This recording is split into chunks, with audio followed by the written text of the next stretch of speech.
من الشیطان الرجیم بسم اللہ الرحمن الرحیم الف لام را اللہ اعلم بمرادہ تلک آیات الکتاب وقرآن مبین، یہ آیتیں کتاب کی ہیں وقرآن مبین، اور وہ قرآن مبین ہے۔ ربما بسا اوقات یود الذین کفروا، آرزو کرتے ہیں وہ لوگ جنہوں نے کفر کیا، لو کانوا مسلمین، کاش کہ ہم مسلمان ہوتے۔ ذرہم، چھوڑ دیجئے، یأکلوا، کھائیں وہ، ویتمتعوا، اور کھیل لیں، ویلہہم الامل، اور غافل ہو جائیں لمبی امیدوں کی وجہ سے۔ فسوف یعلمون، پس ان قریب وہ جان لیں گے۔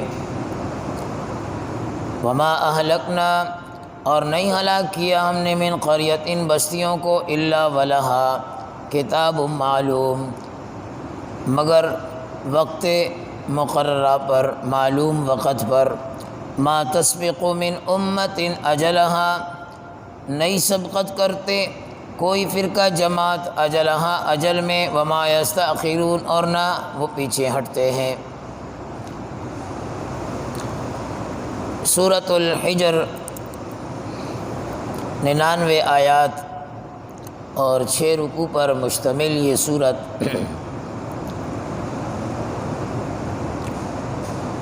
حجر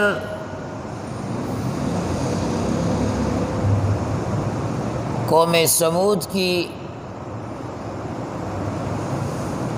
جہاں یہ قوم آباد تھی اس علاقے کا نام ہے، اور مکہ اور شام کے درمیان میں یہ علاقہ تبوک کی طرف پڑتا ہے۔ تقریباً کچھ 1700 شہر اس میں آباد تھے، قصبات تھے، اور سب کے سب کو اللہ نے ختم کر ڈالا، نبیوں کا انکار کرنے کی وجہ سے، مکذبین نبوت، انکار نبوت کرنے کی وجہ سے۔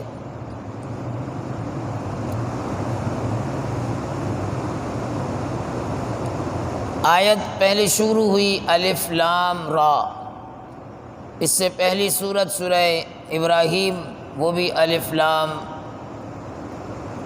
حروف مقطعات میں سے را۔ اس پر پہلے بات ہو چکی ہے کہ یہ وہ حروف ہیں جن کے معانی اللہ رب العالمین ہی جانتے ہیں۔ مفسرین نے کچھ تشریحات اپنے زعم کے مطابق کی ہیں، لیکن اسے وہ کامل معنی قرار نہیں دیتے،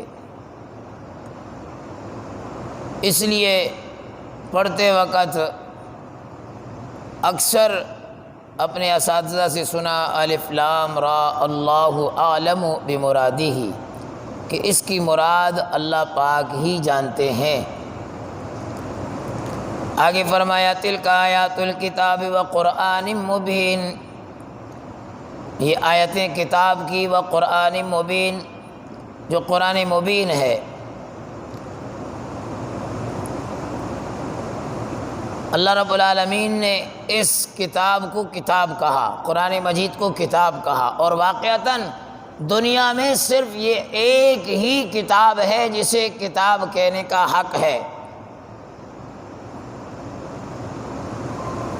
جو مستحق کتاب ہے۔ وقرآن مبین، اور قرآن مبین کھلیا ہوا قرآن، کھلی ہوئی باتیں ہیں اس میں۔ اگر قرآن کریم میں کہیں پر بات ایسی آ جاتی ہے جس میں اجمال ہے، تو آگے جا کر اور آیتوں میں اس کی تفصیل آ جاتی ہے، اس لیے فرمایا قرآن مبین۔ اور قرآن کریم کی وضاحت کے لیے دوسرا بڑا ذریعہ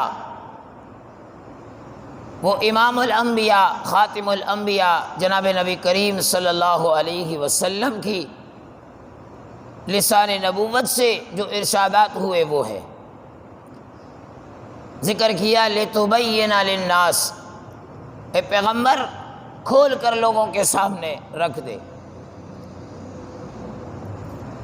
تو پہلا قرآن کا ذریعہ تشریح قرآن کے اندر ہی موجود، اور اگر کوئی آیت کی تفصیل تشریح نہیں مل رہی تو اس کی تشریح جناب نبی کریم صلی اللہ علیہ وسلم کے فرامین کے اندر، اور اگر وہاں پر بھی نہیں تو پھر تیسرا درجہ مجتہد کے اجتہاد کا ہے، علماء قرآنی کا ہے، جو اصول اور ضابطے کو رکھ کر اس کی تشریح امت کے سامنے رکھتے ہیں۔ آگے فرمایا ربما یود الذین کفروا لو کانوا مسلمین، بسا اوقات کبھی کبھار یود آرزو کریں گے الذین وہ لوگ کفروا جنہوں نے کفر کیا، لو کانوا مسلمین کاش کہ ہم مسلمان ہوتے، کاش کہ ہم مسلمان ہوتے۔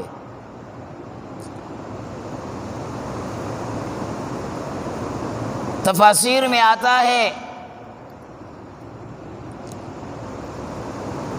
کہ جہنمی جہنم کے اندر جل رہے ہوں گے، مصیبتوں میں ہوں گے، تکالیف میں ہوں گے، اور مسلمان وہ بھی جہنم میں ہوگا۔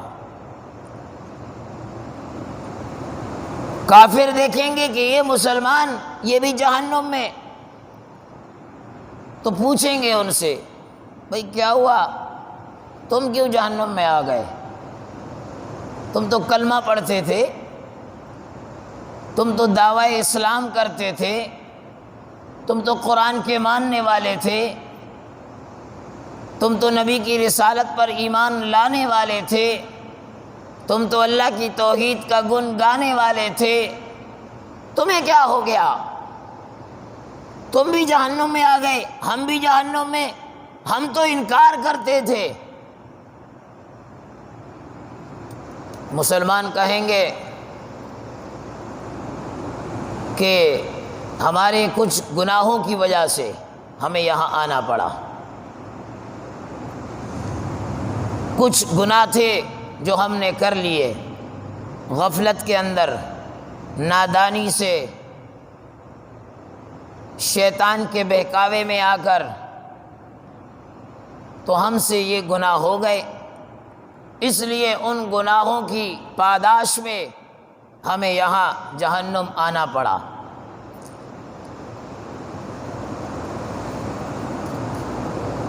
اللہ رب العالمین سن رہے ہوں گے کہ یہ کافر مسلمان پر تانا مار رہا ہے، یہ جہنمی مسلمان کو تانا دے رہا ہے کہ ارے تیرے اسلام کا فائدہ کیا ہوا؟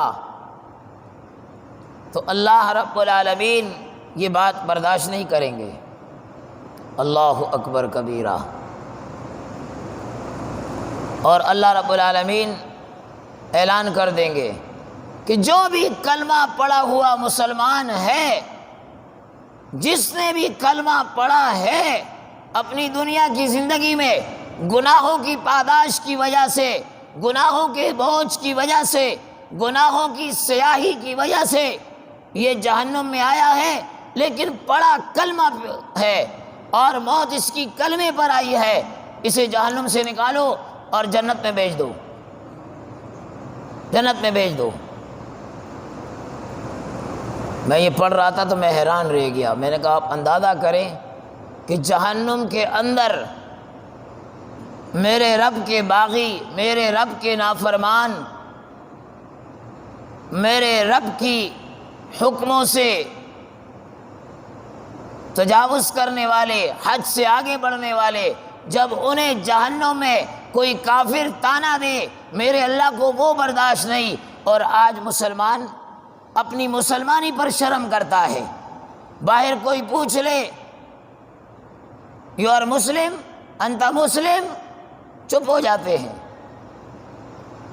کہ یار ایسا نہ ہو کوئی معاملہ کھڑا نہ ہو جائے، اپنے ایمان کو چھپانے کی فکر کرتے ہیں، چند ٹکوں کی خاطر بینکوں میں جا کر کہ زکوٰۃ نہ کٹے اپنے آپ کو غیر مسلم لکھواتے ہیں، باہر کی نیشنلٹی لینے کے لیے اپنے ایمان کے پرخچے اڑا دیتے ہیں۔ میرا رب وہاں پر بھی برداشت نہیں کر رہا، سب کو نکالا جائے گا۔ جب سب نکل جائیں گے وہ کافر جو جہنم میں رہ جائیں گے وہ کہیں گے ربما یود الذین کفروا لو کانوا مسلمین۔ میرے نبی نے جب یہ کہا کہ جہنم سے سب مسلمانوں کو نکال دیا جائے گا تو میرے نبی نے اس آیت کی تلاوت کی، ربما بسا اوقات یود الذین، آرزو کریں گے، چاہت ہوگی ان کی، کفروا، جنہوں نے کفر کیا، لو کانوا مسلمین، کاش کہ ہم بھی مسلمان ہوتے، آج ان کے ساتھ ہم بھی جہنم سے نکل جاتے، آج ہم بھی نکل جاتے۔ تو اپنے مسلمان ہونے پر فخر کرنا چاہیے۔ جیسے ہم کہتے ہیں نا کہ مجھے اپنے پاکستانی ہونے پر فخر ہے، تو اس طرح ہمیں اپنے مسلمان ہونے پر فخر ہے، ہمیں جناب محمد الرسول اللہ کا امتی ہونے پر فخر ہے۔ ہمارے پاس یہ قرآن کریم ہے، اس قرآن کریم کا ہمارے پاس ہونا ہمیں اس پر فخر ہے۔ ہم نے کلمہ لا الہ الا اللہ محمد الرسول اللہ پڑھا، یہ مسلمانوں کا کلمہ ہے، اس کے علاوہ جو کلمے ہیں وہ مسلمانوں کے نہیں ہیں۔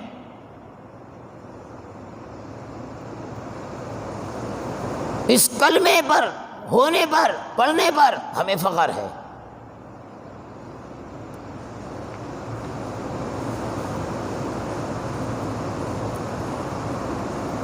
آگے فرمایا ذرہم یاکلوا، پیغمبر ذرہم، چھوڑ دو ان کو، یاکلوا، کھانے دو انہیں، کھا لیں یہ، ویتمتعوا، مزے کر لیں یہ، تمتع حاصل کر لیں، فائدہ لے لیں، ویلہہم الامل، اور غفلت میں پڑ جائیں طول عمل کی وجہ سے، آرزوؤں کی وجہ سے، فسوف یعلمون، ان قریب یہ لوگ جان لیں گے، ان قریب یہ لوگ جان لیں گے۔ پیغمبر کو حکم ہوا کہ آپ چھوڑ دیں انہیں، یہ آپ کی رسالت کو، آپ کی نبوت پر ایمان لانے والے نہیں، آپ کی بات کو ماننے والے نہیں، قرآن کی حقانیت پر ایمان لانے والے نہیں۔ یا کلو، کھانے دو انہیں۔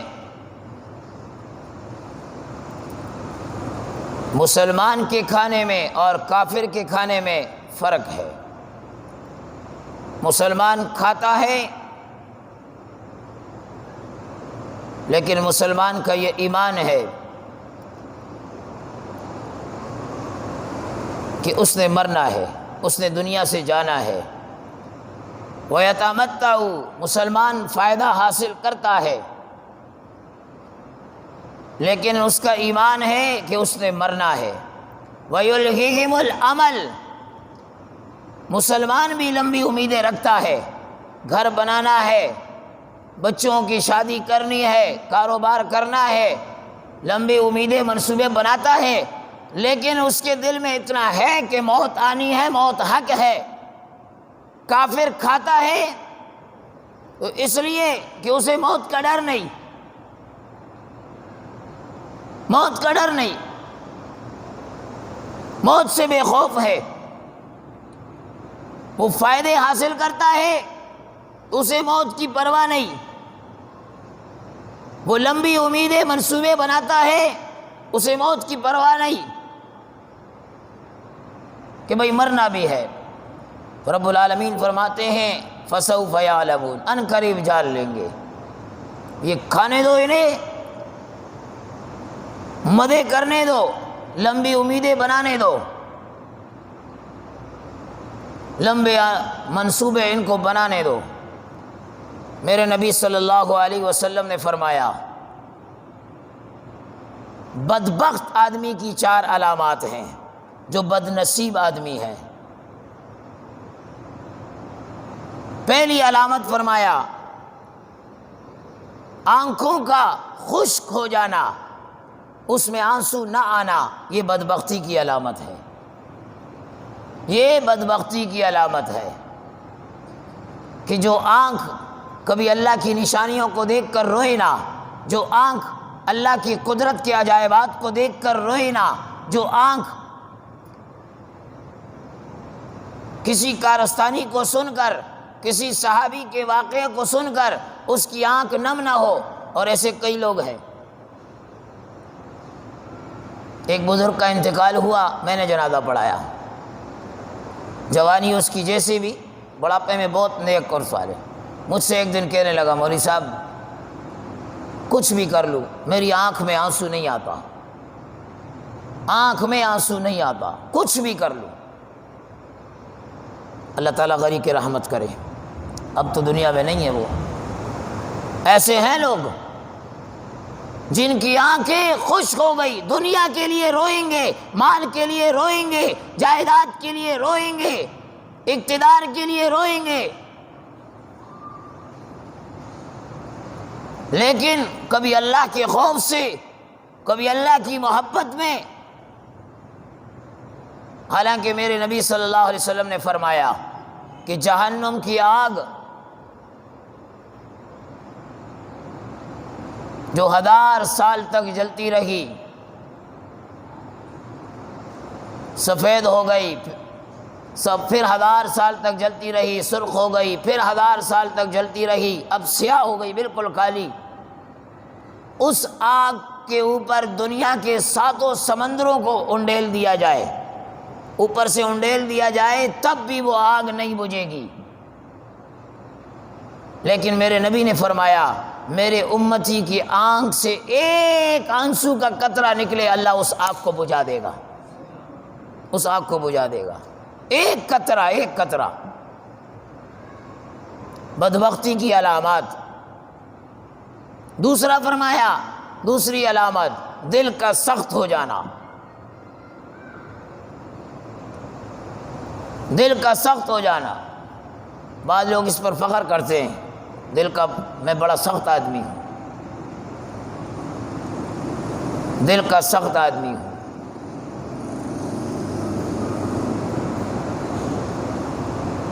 لوہا پگھل پگھل کر لوہا بنتا ہے، ہاں مار کھا کھا کر، اور سونا پگھل پگھل کر لوہا بنتا ہے۔ زمین میں ہل چل چل کر وہ زمین جب تک نرم نہ ہو وہ زمین اناج کے قابل نہیں رہتی ہے، تب جا کر وہ اناج کے قابل بنتی ہے۔ اسی طرح انسان جب تک نرم نہ ہو وہ کامل انسان نہیں بنتا۔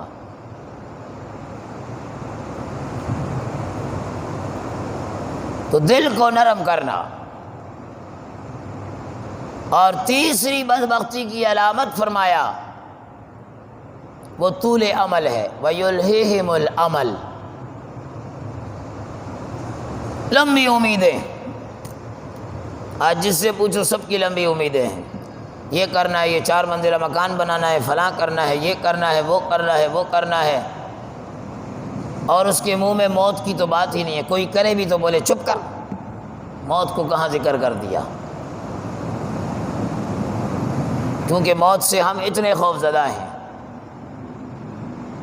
موت کے لیے ہمارے پاس تیاری کوئی نہیں ہے۔ موقع نہیں نے تو بے شمار واقعات سناتا کہ جو انتظار میں ہوتے تھے، کوئی کہہ دیتا تھا کہ بھائی مرتے کیسے؟ وہ بتا دیتا۔ حضرت فرید الدین عطار رحمۃ اللہ تعالی علیہ کے متعلق آتا ہے کہ ان کی عطر کی دکان تھی، ایک بزرگ آیا اور ان کی دکان میں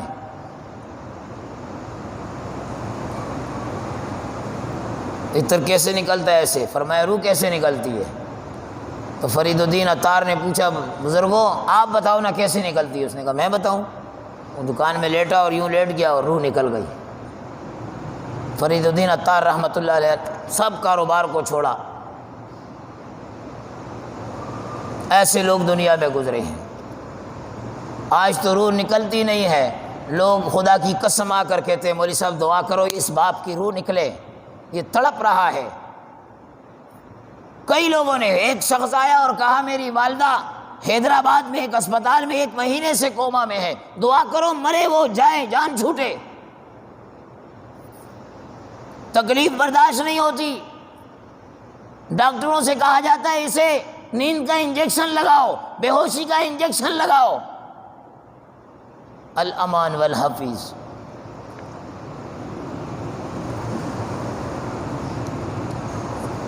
چوتھی چیز فرمایا وہ حرص دنیا، دنیا کی حرص، دنیا کی لالچ۔ اس سے انسان، یہ بدبختی کی علامات ہے۔ میرے نبی صلی اللہ علیہ وسلم نے فرمایا اس امت کا اول طبقہ، اس امت کا پہلا طبقہ جو جنتی ہے، جو کامیاب ہے، اس کی کامیابی کی 2 علامات۔ ایک فرمایا ایک علامت یہ ہے کہ وہ ان کے پاس ایمان کامل ہے، ایمان کامل ہے، اور دوسری علامت کہ ان کا دنیا سے اعراض ہے، دنیا سے اعراض ہے۔ حضرت علی رضی اللہ تعالیٰ عنہ کے متعلق آتا ہے، ایک دن فرما رہے تھے جا میں نے تجھے طلاق دی، جا میں نے تجھے طلاق دی، جا میں نے تجھے طلاق دی۔ کسی نے پوچھا حضرت کسے آپ نے طلاق دی؟ فرمایا دنیا میری طرف آ رہی تھی، میں نے کہا نہ میں تیرا شوہر نہ تو میری بیوی، میں نے تجھے طلاق دی، طلاق دی، طلاق دی، تیرا میرا کوئی رشتہ نہیں۔ اور آج تو اللہ معاف کرے طلاق کے بعد بھی بیوی بنا کر رکھا ہوا ہے۔ الامان والحفیظ۔ تو پہلا طبقہ جس کے متعلق آپ علیہ السلام نے فرمایا، مفتی شفیع صاحب رحمۃ اللہ تعالی علیہ نے معارف القرآن میں اس آیت کے ذیل میں لکھا ہوا ہے کہ وہ ایمان کامل، پہلی چیز ان کے پاس ایمان ان کا کامل۔ اور پہلا طبقہ کون سا ہے؟ صحابہ کرام رضی اللہ تعالیٰ عنہ رضوان اللہ تعالی علیہم اجمعین، صحابہ کرام کا ہے۔ کسی ایک صحابی کا نام نہیں لیا، ابو بکر صدیق رضی اللہ تعالیٰ عنہ سے لے کر جو ایک آزاد اور سب سے پہلے مسلمان تھے، ان سے لے کر ایک غلام حضرت بلال حبشی تک، وہ سارے کے سارے کامل ایمان والے تھے، اور ان کے کامل ایمان ہونے کی گواہی خود رب العالمین نے قرآن میں دی۔ اولئک الذین امتحن اللہ قلوبہم للتقوی اولئک کتب فی قلوبہم الایمان، ان کے قلوب میں ایمان کوٹ کوٹ کر بھرا ہوا تھا۔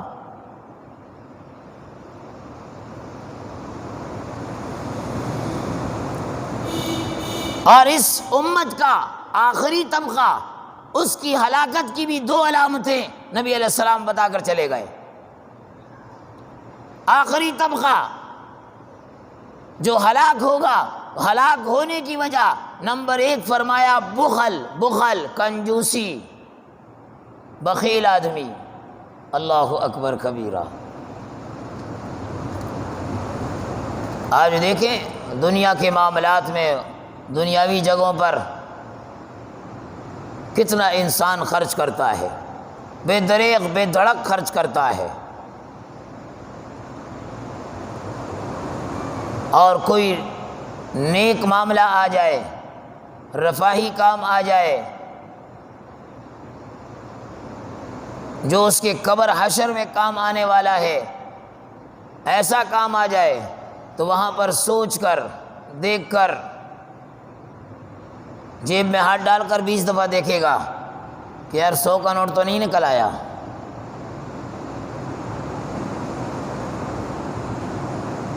پاکستان کی بدقسمتی کہ چھوٹا نوٹ 10 کا رکھا ہے، وگرنہ تو 5 کے نوٹ پر اکتفا کیا جاتا۔